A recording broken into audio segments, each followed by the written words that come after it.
Welcome back to the channel. I'm James and this is Broken Lance Hobbies. And today on this video, we're going to be going through the second part of the sort of Team Yankee Armoured Fighting Vehicle Recognition series. We're going to be focusing on the M1 Abrams and its variants today, the M1 IPM1, M1A1 and M1A1HC. Cheers, Bob.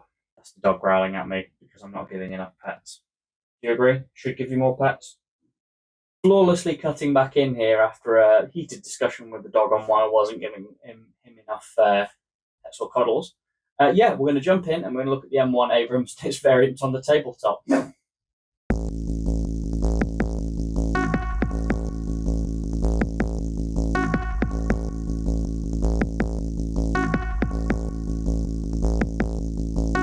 So what is the M1 Abrams? The M1 Abrams is a main battle tank. In real life, it's a main battle tank. And a main battle tank is a heavily armoured, mobile, tracked combat vehicle that is designed for direct fire and manoeuvrability in modern armies. They are typically equipped with a powerful main gun, machine guns, and sometimes, or often, a heavy caliber anti-aircraft machine gun. And the M1 Abrams is the United States Army's main battle tank, named after General Creighton Abrams, who was the Chief of Staff of the Army and died in 1974.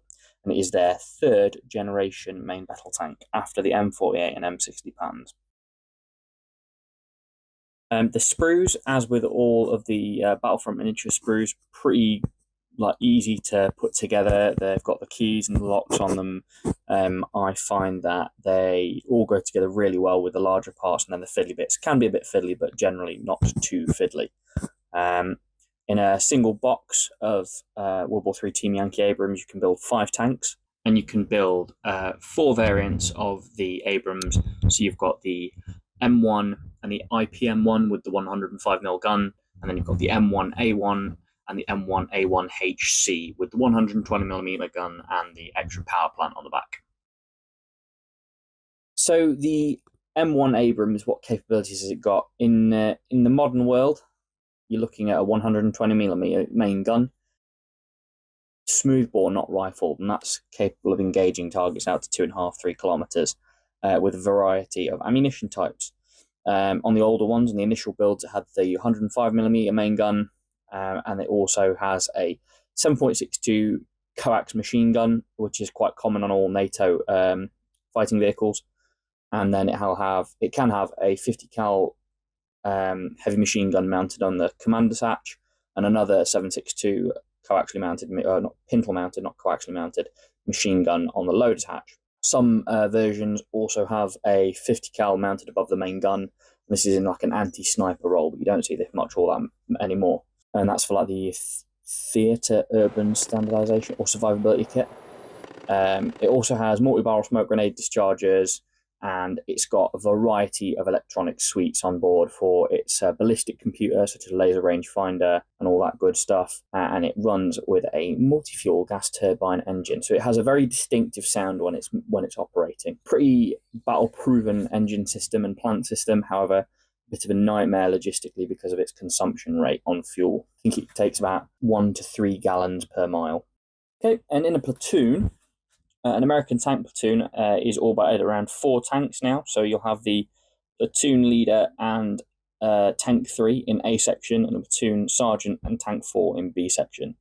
And there are some really great videos on battle order on the Orbat and sort of the constitution of American armored platoons at the moment, which I will link in the description.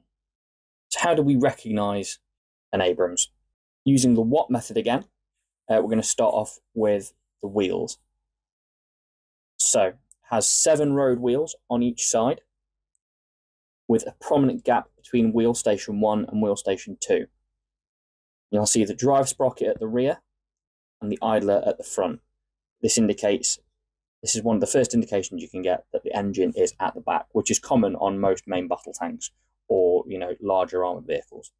Coming further up, then the main hull has an angled glacis plate on the front, and you can see it's quite steep at the bottom at the front, but then it's quite shallow at the top, on the top half. And then you will have the driver's hatch centrally mounted with 3 sights sticking out. The hull is generally flat in the center portion where the turret is, and then it has a raised portion at the back for the engine compartment. Now, if you look from the top, say you were flying a drone over this, or you're looking from the top of the tabletop, you'll see that as it's facing forwards on the left side, there's air intakes on the back left, and that's for the air intakes for the engine, and then the exhausts are at the rear.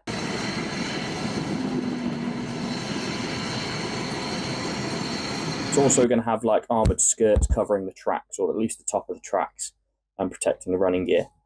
Old M1 variants have a solid skirt over the drive sprocket. However, the IP M1 onwards will have a cut-out portion for ease of access. Armament then.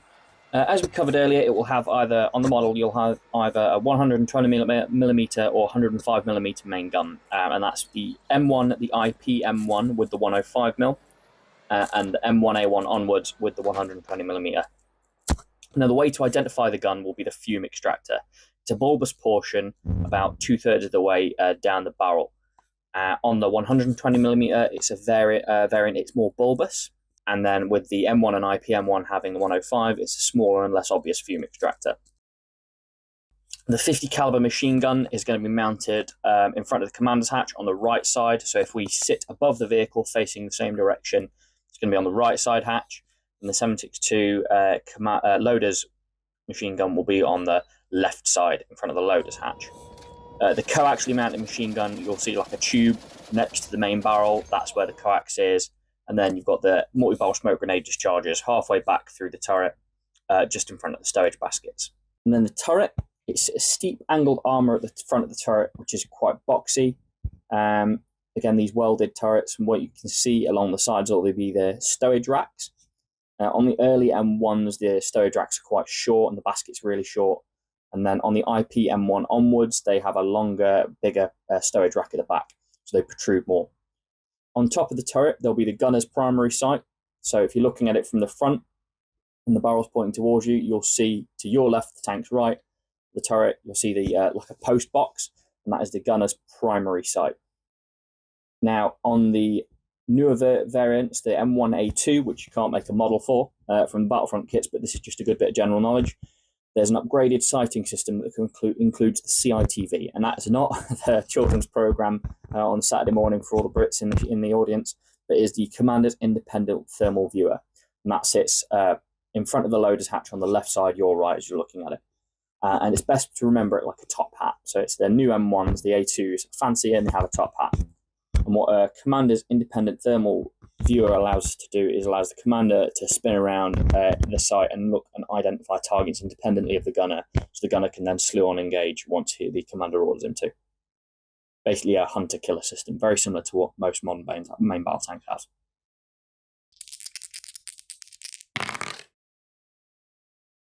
So how does this work on the tabletop? As I did in the BMP video, and what is likely going to be the same sort of format for all these tabletop breakdowns, I'm going to show you the vehicle cards and stats with the special rules, and then I'm going to sort of compare it with its peer enemies. So a bit of a sort of a modelling one quickly. If you're going to sort of base your army or your force around earlier generations of like National Guard or something, the M1 Abrams base model came into service in 1980, and it was in service with a regular American army until 1985.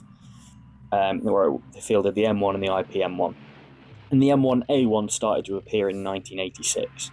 The original M1 base variant sort of served with the National Guard up until 2000, and then all of the M1, all the vehicles were sort of upgraded to the M1A1 standard. So depending on your narrative and your list, depends really on what you're going to field. So the M1 straight off the bat, and this endures for all the variants, has the following keywords and special rules. So tank unit, chopper armor, and thermal imaging.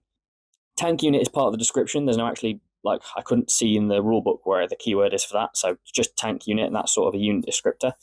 But a chopper armor special rule is chopper armor is a NATO special armor, and it's really good at defeating high explosive anti-tank munitions, heat.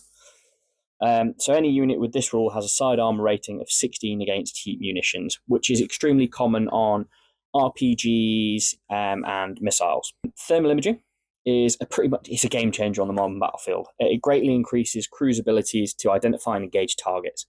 In this game, the rule allows vehicles with a thermal imager to roll 2 dice for the night and pick the better number against the night visibility table. So this is part of the night fighting rules.